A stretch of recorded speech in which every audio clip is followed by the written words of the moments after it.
Sensation. Sensation, le MAG. Bonjour à tous, bienvenue sur Sensation en association avec TV78. Saviez-vous que Saint-Quentin en Yvelines compte 32 exploitations agricoles pour 2500 hectares de terres agricoles?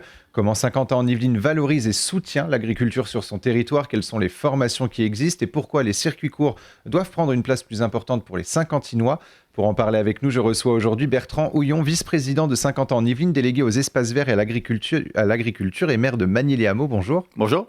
Alors j'ai pu faire une brève présentation de la place qu'occupent les terres agricoles sur le territoire. 32 exploitations agricoles sont recensées sur le territoire de Saint-Quentin en Yvelines. Et sur le site ski.fr, l'intercommunalité indique être soucieux de soutenir les exploitations en cours de mutation. Pourquoi soutenir ces exploitations ? Saint-Quentin-en-Yvelines a l'image de ville nouvelle de s'être construite finalement à la place de terres agricoles. Mais comme vous le dites, on a un certain nombre d'espaces qui sont aujourd'hui voués à l'agriculture, qui sont à 97% des espaces qui sont en céréaliers, en grande culture. Et aujourd'hui, par rapport à l'alimentation, à la relocalisation de l'alimentation, il est intéressant d'avoir une diversification de cette agriculture. Ça existait il y a un siècle. C'est tout simplement ce retour vers peut-être plus de maraîchage, plus d'élevage, qui permettra de manger pas uniquement du blé, puisque c'est aussi un enjeu pour nous et permettre à l'ensemble de la population de Saint-Quentin en Yvelines et de la proximité, tout simplement de pouvoir se servir très directement dans les fermes qui existent encore. Alors justement, en quoi Saint-Quentin en Yvelines peut être une force agricole du département des Yvelines ?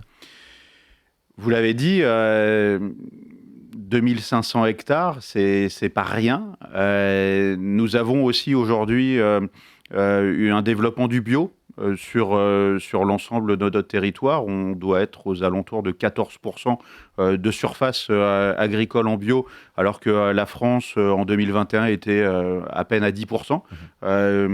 Et surtout, on a à la fois la production, ou en tout cas une partie de production qu'on essaie de diversifier, et à la fois aussi directement finalement la clientèle. Les deux peuvent matcher très facilement. Ce qu'on essaye de faire, c'est de réussir à recréer un certain nombre de filières.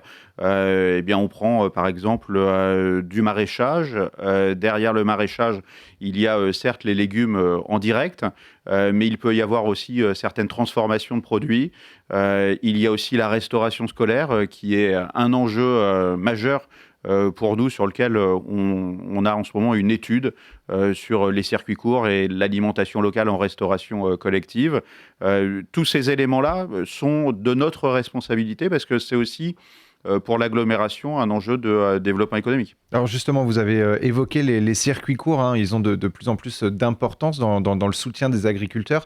On en a entendu beaucoup parler pendant la crise Covid. Le confinement a fait que les citoyens allaient un peu plus vers les circuits courts. Pourquoi les Saint-Quentinois devraient tendre justement vers l'achat et la consommation des produits locaux et privilégier dans le même temps les circuits courts? Vous l'avez même évoqué pour les cantines. Alors on va dire qu'il y a trois aspects dans le cadre, en tout cas, qui incite à un développement et à se servir en proximité. Le premier aspect, le développement économique local, finalement, c'est de l'économie circulaire. On sait chez qui on va se servir, on sait comment on pousse les légumes. On a un lien de confiance qui est avec nos agriculteurs, et en même temps, on aide à un développement d'emplois au niveau local, qui sont des emplois non délocalisables. Le deuxième aspect, c'est l'aspect de transition écologique. Il est totalement aberrant, de manger des légumes qui ne sont pas de saison ou des fruits, et de deux, d'avoir des aliments qui font 3 fois le tour de la Terre, ou qui partent d'un pays pour être transformés dans un autre, qui vont ensuite dans un hangar on ne sait où, et qui finissent par revenir, alors que tout simplement on a la possibilité, la capacité de les produire en local. Le troisième aspect, il est à titre personnel aussi, d'être certain d'avoir une culture qui est peut-être saine, d'avoir des produits. on achète des œufs, on sait comment vivent les poules qui sont là. Il y a une notion de bien-être animal qu'on peut regarder très directement chez l'éleveur. On a aussi des légumes dont on sait qu'ils sont sans forcément tous les produits qui peuvent exister et avec des normes qui nous protègent un minimum. Les 50 ans en Yvelines, c'est aussi 2 écoles agricoles, l'école supérieure des agricultures, donc l'ESA, et l'école Graines d'Avenir. Alors pourquoi avoir décidé de soutenir l'implantation de telles écoles sur 50 ans en Yvelines ? Je parlais de la diversification de l'agriculture qui est importante pour nous. Il y a aussi la pérennisation des exploitations agricoles. Donc, on travaille sur le foncier, par exemple, pour pouvoir avoir des baux ruraux environnementaux qui permettent de préserver sur le long terme la présence d'agriculture sur des terrains qui appartiennent à l'agglomération. Mais au-delà de cette diversification et de l'accompagnement de porteurs de projets, il est important aussi, pour pouvoir avoir plus de diversification, d'avoir des gens formés. Et ces gens formés, ils le sont dans des écoles. Aujourd'hui, on a la chance d'aboutir à l'installation de 2 écoles. Graines d'Avenir, qui est sur de la réinsertion de jeunes qui sont sortis du système scolaire et qui peuvent passer leur CAP de maraîcher primeur, par exemple. Et puis, une autre école qui est là sur le post-bac, l'ESA, qui vient de s'installer pour son premier cursus de formation sur 50 ans en Yvelines, et qui là permet d'ouvrir à l'ensemble des métiers de l'agriculture, mais de l'alimentation plus généralement. Et 50 ans en Yvelines a mis en place un plan d'action agriculture locale et circuit court 2019-2025. Quels sont les objectifs de ce plan d'action et à partir de quel constat découle-t-il ? On en a évoqué déjà quelques-uns là. Il s'agit donc de travailler sur le foncier, sur l'accompagnement de porteurs de projets et des agriculteurs déjà installés pour leur permettre à la fois leur pérennité et leur diversification, et également aussi leur évolution vers le bio en fonction de leurs souhaits et de leurs possibilités. Il y a également tout ce qui peut concerner la création de filières.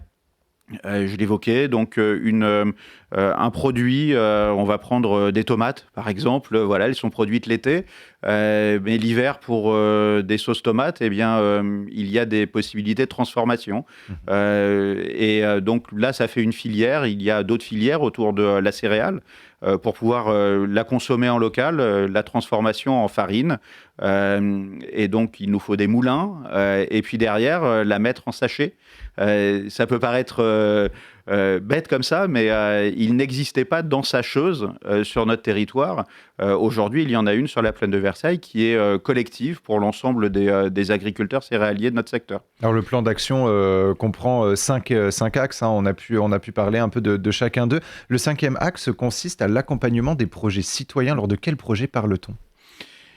Les projets citoyens sont des projets qui sont intéressants à la fois pour le côté éducatif, pour le côté de sensibilisation, mais aussi pour faire participer finalement tous les acteurs de la ville. Et un habitant, quelle que soit sa commune, a la possibilité d'agir pour avoir plus de comestibles en ville, par exemple, et pour pouvoir accompagner aussi plus facilement les agriculteurs qui s'installent. Je prends 2 exemples qu'on a développés en lien avec les espaces verts de l'agglomération et les communes concernées. C'est l'éco-pâturage. Donc on permet finalement à des bergers de pouvoir pâturer les espaces publics. Un berger a besoin de pâture pour ses animaux et donc il les promène dans l'agglomération. On a plusieurs endroits comme ça qui sont pâturés par des moutons ou des brebis. Et puis le 2e axe, c'est des fruitiers en ville. On développe actuellement un certain nombre de vergers. Il y en a un qui est en cours sur Voisin-le-Bretonneux. Il y en a un en cours au Val-Favry. Il y en a d'autres déjà installés sur ma commune de Manille-les-Hameaux notamment, mais aussi à d'autres endroits. Mais aussi des espaces comestibles dans les espaces publics, voire des espaces qui sont laissés à disposition des habitants pour qu'ils puissent aussi cultiver. Tout le monde n'a pas la chance d'avoir un jardin. Donc il y a à la fois certes des jardins familiaux, des jardins ouvriers, mais aussi il y a des espaces publics qui sont donnés donc avec un permis, avec une autorisation ou tout simplement librement comme ça. et les gens peuvent cultiver. Et on peut retrouver plus d'informations sur le site saint-quentin-en-yvelines.fr. Merci beaucoup Bertrand Houillon d'avoir été avec nous sur Sensation. Et pour revoir ou réécouter cette émission, rendez-vous sur notre site et notre application Radio Sensation.